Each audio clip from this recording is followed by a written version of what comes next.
feeling like football. It's feeling like football. It's getting there. It's getting there. It's getting there. Listen, let's be clear. I take football serious when football takes football serious. When have you ever seen a game where they say, you know what? Don't worry about the second half. I'm not taking that serious. So it's times like this that I miss Bob Greasy on the preseason calls, because that was him and Dick Stockton. That gave me some great fun in the second half. Then this week, right? Unless you're watching, the rookies are going to be happy. That'll be fun. Everybody wants to see the rookies do their thing. Yeah, but they don't a lot of play. rookie QBs. See, the farther you get on the totem pole, the more you play.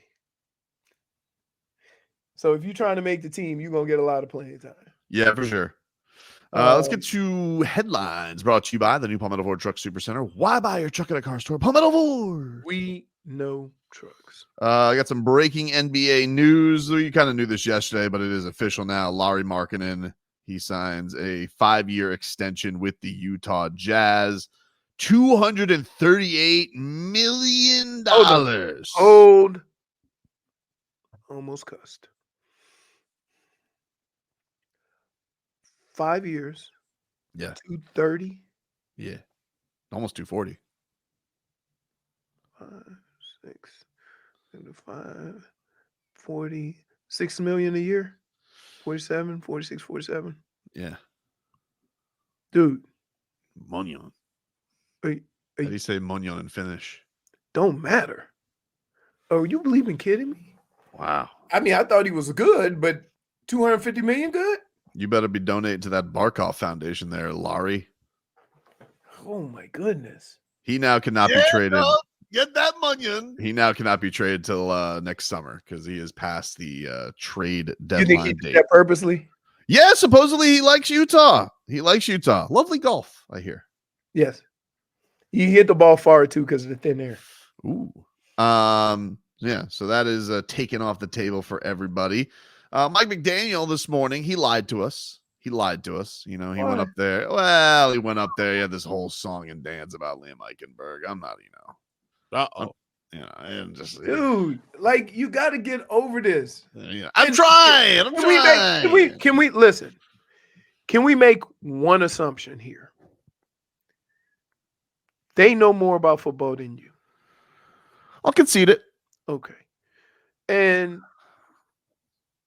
if they are still keeping him, and you can't say it's about draft pick, because otherwise Christian Wilkins would be on the damn team. So fair. Stop. Also, that okay. Fair. If that organization and that coach still has Liam Eichenberg on the team, that means he has talent. Can I just say what I don't like? Okay. Let's just say I agree with you. Okay. And I want to be positive. I don't want to be a bastard because I have no reason to dislike Liam Eichenberg. Seems like a nice gentleman. You know, the only thing that's wrong with him is he went to Notre Dame. But other than that, you've been calling him a bum. Like, I understand. Why? Can I ask you, why are athletes the only profession in the world where you don't get a chance to develop? Well, you want to know why? I'm a straight shooter, and I don't like being I don't like feeling like I'm being given a spin job. And that's what I feel like Mike McDaniel's doing. I feel like he's giving me a spin job here. Like, listen to this explanation this morning on Liam Eichenberg. I'm going to listen with a clean palate. I'm not passing judgment. I'm just taking it all in. Wet our whistles. Okay, and I'll let you know. Okay, let's hear it, Marcos. Let's go. Liam Eichenberg has developed so much in the past couple seasons with us, and has done so by being a master of multiplicity. He's really found ways to not only contribute, produce, but then also improve whatever position he's playing. And that versatility we've had to utilize, for a multitude of different reasons, and he's found a way to be good at that. Well, the next step for him to find where his ceiling is as a player is in an offense that he knows forward and backwards, with all of the tools that he learned when you're starting at center for this offense in terms of the calls and the different problem solving you have to do. For our team, it best serves us to really allow him that unique opportunity of stability and reps in one spot to see where his technique can go. That is for the Dolphins. We think that we'd be hard pressed to know exactly what that would be like because he hasn't had that advantage. Okay, let me break it down for you before you get all. What makes Liam Eichenberg important to that team is that he's basically a utility lineman. So, jack of all trades, master of none, right? He's one of the few guys on that team that can play a multitude of positions on the offensive line. So maybe he hasn't had a chance to excel at one position, right? Well, they've tried him. They've tried him everywhere. No, they've had to. It's just what he just said. Now they're trying to get him in at one position, and they're not going to move him around as much. So now you'll be able to see the true growth of Liam Eichenberg because he won't be moving around so much. That's the explanation in the Mike McDaniel way, but that's basically what he's saying. And I got to tell you, every offensive unit or line unit has that one guy that ends up playing three positions. But I would like what you say. I would like, if you were honest Leroy, because I'm a straight shooter. I like straight shooters, and I prefer you saying a jack of all trades, master of none. I think that's better than, what the hell did he say? A master of multiplicity? Yes, that was exactly what he said. Well, but he said it. Leroy said it in Leroy's way, and Mike said it in Mike's way. No, he's trying to trick us with Yale. That's what he's trying to trick us with. Yeah. And I don't like that. I'm on to you. That's what he had Mike be about to say. He was saying, just Yale trickery. And every time Mike McDaniel talks, Ivy League big words. We need to have Tyler Hero in Mike McDaniel press conferences so we can just be like, hold up. It's a big word for me, dog. But that's basically what he's saying, right? That and we had I'll tell you who did it for the Vikings. Matt Burke. Matt Burke ended up being a Pro Bowl center. But his first 3 years, because how good the offensive line was, he played center or guard. They moved him around. And then when those guys retired or left, then they honed him in at center. And it happens. Master of multiplicity. It happens all the time, especially on offensive line, because guess what? Now let's do football again. Mm-hmm. If I have one guy that I can play at three positions if somebody gets hurt, that means I might be able to keep another DB, or I might be able to keep another linebacker, or I might be able to keep another wide receiver. If I have to have three different guys do that, that means now I got to have one less of those others. Do you so think that this all has to do with how you put your team together. Do you think that like Eric Spoelstra and Mike McDaniel ever have phone conversations where they're just like, what are words we can say this year that'll just leave everybody scrambling? No, it's a big word for me, dog. Let me tell you something. I'm gonna be honest with you.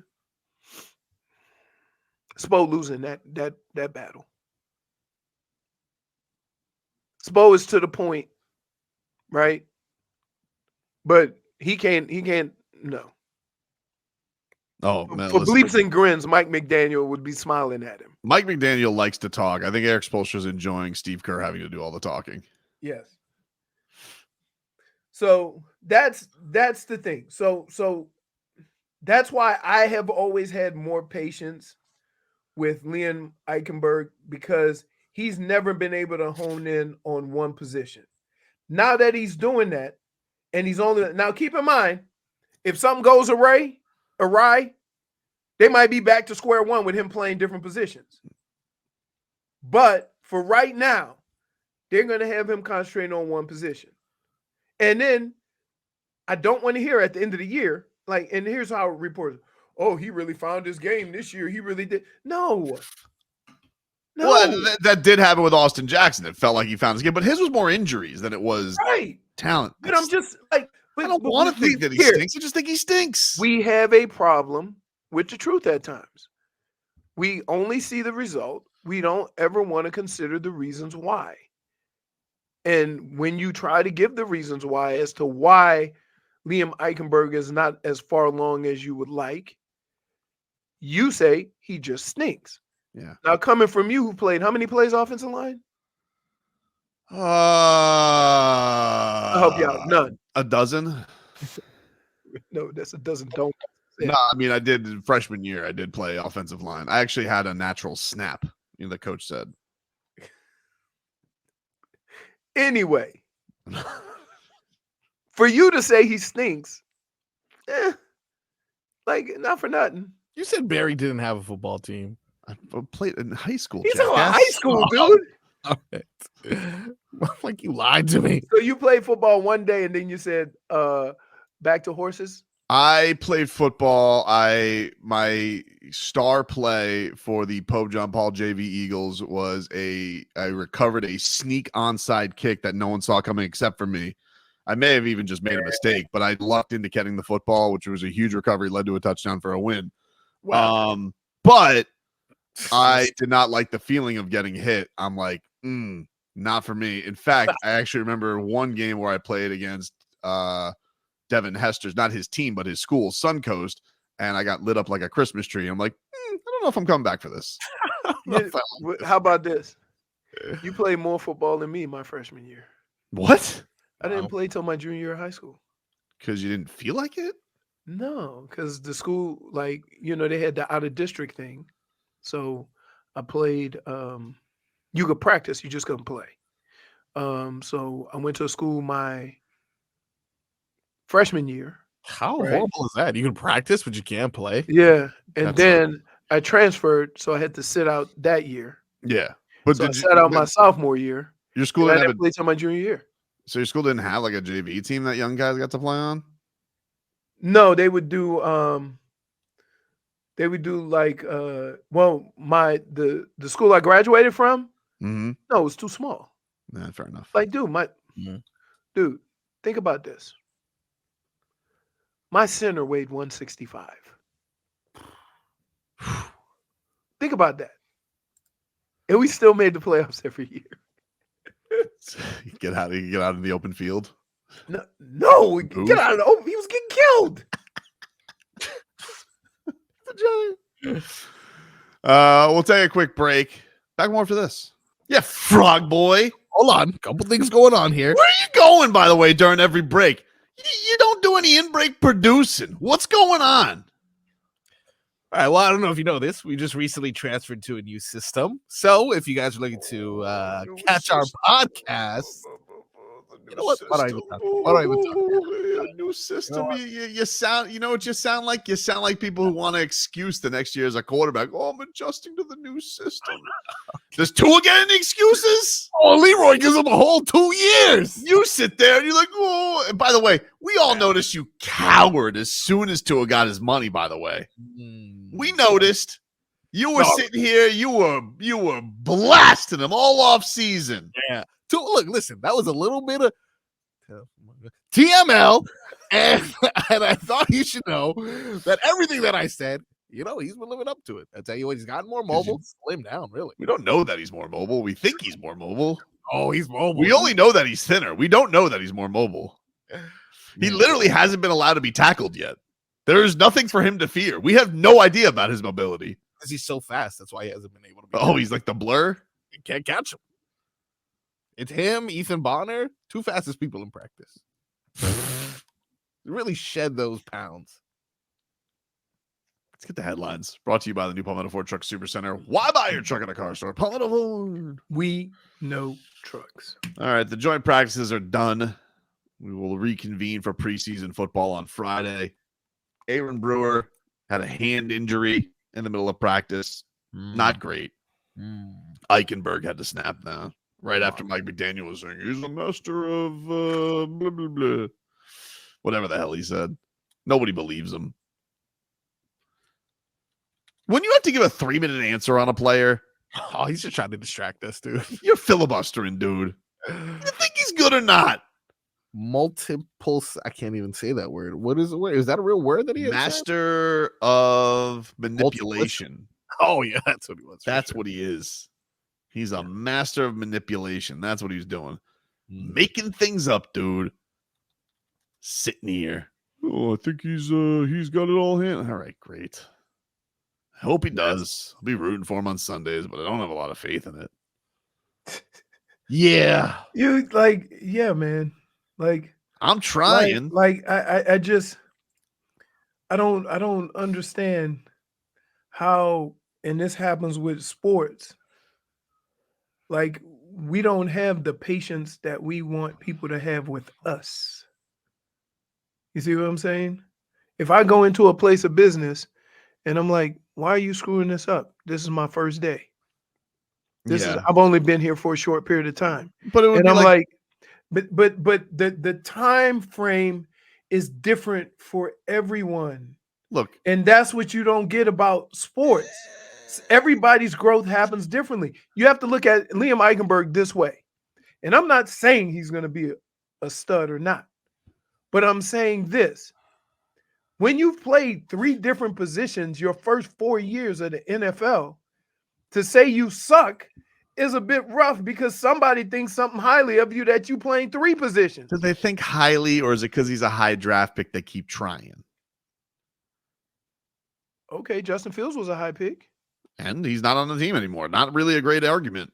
Right, but I'm just saying, like he was a high draft pick. They should have kept him. So why are they keeping Liam Eichenberg? Because he's a high draft pick. But Justin Fields not on the team. They got rid of him. Yeah, because they cut bait. Also, that's a different situation. If your quarterback's not good, you got to get him out of there quick. Need another one. Your old lineman's not good. You're like, put him somewhere else.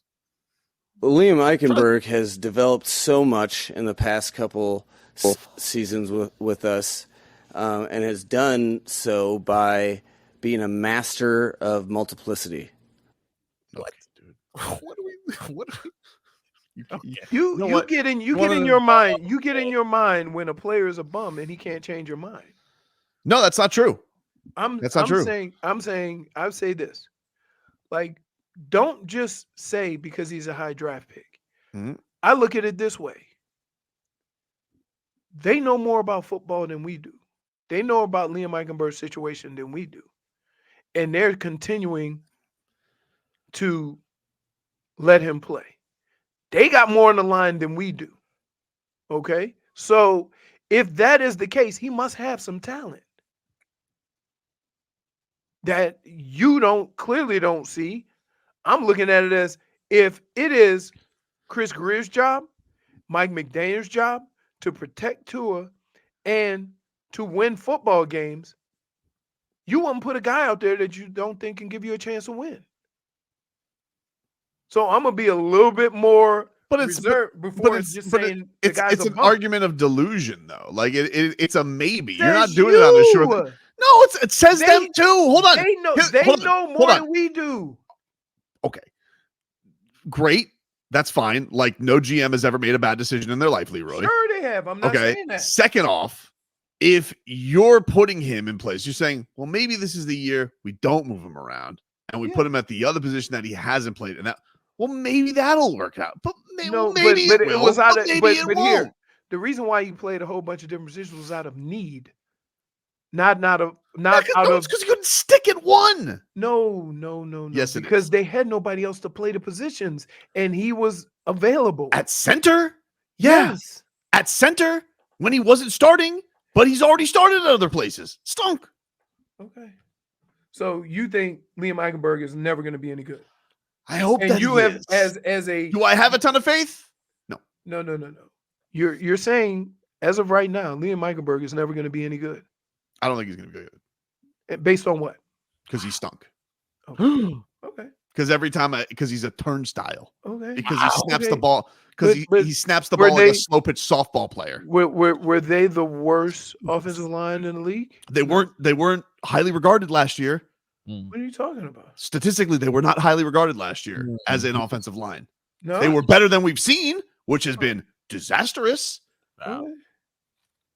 So who's with the offense having so much success? Would you say or not say that the offensive line is masked a little bit by their rifling quarterback who can get the ball out like a bazooka? Oh yeah, that is your take. That is your take, isn't it? That is interesting. Right.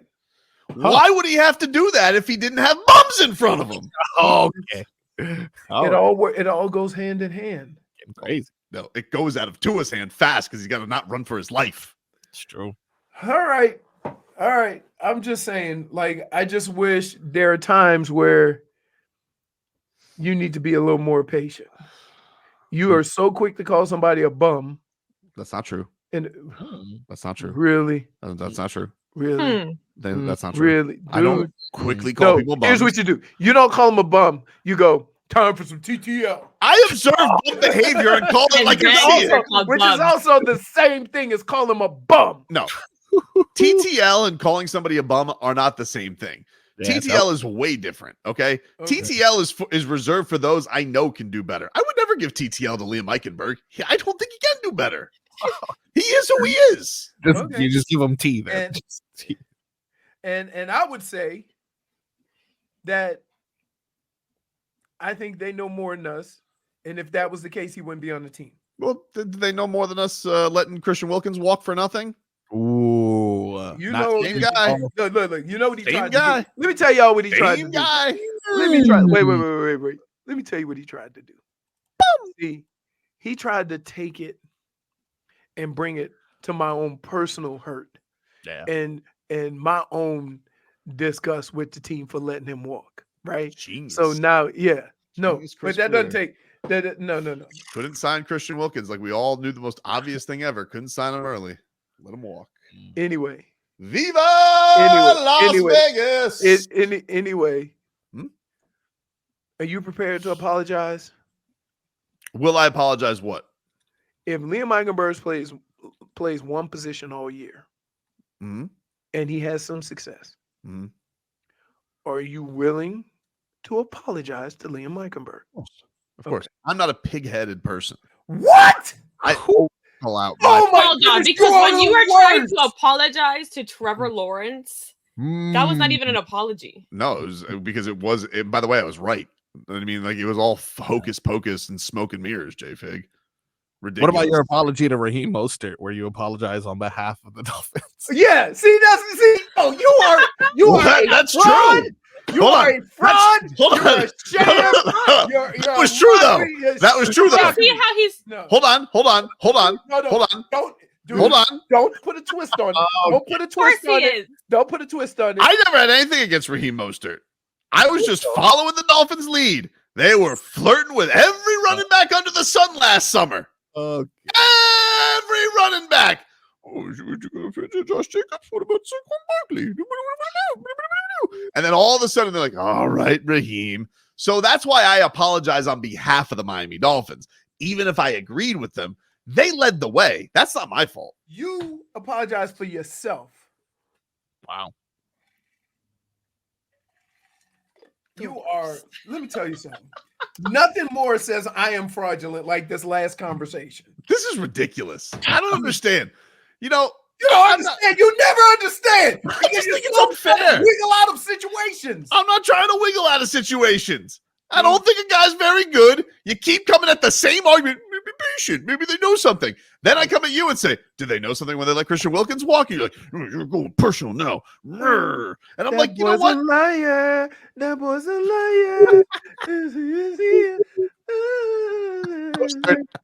Yapping a little bit more running, huh? Dude, wait. Here's what you do realize. He does do the talky talk a lot. We do a radio show that is recorded and documented. And no, because then he will go ahead and say that we edited. It is. I mean, you guys are. No, you are Eight-eyed. nefarious out of contexters. You What? Yeah, you guys run out of context nonstop. That's the guy who does more Front-load. reaching than a little I bit. don't know what you're wait, referring to. ridiculous, dude. You have a whole segment on it with an intro. Could be something. There's Could be plenty nothing. Why would of they do that? montages. Could be something, could be nothing. That is the most democratic thing there is. No, I it's am not. leaving it out to the people that it could be something, could be nothing. It never is anything. Why would they do that? It's you taking things way out of context, which is exactly what you accused us of. Ridiculous.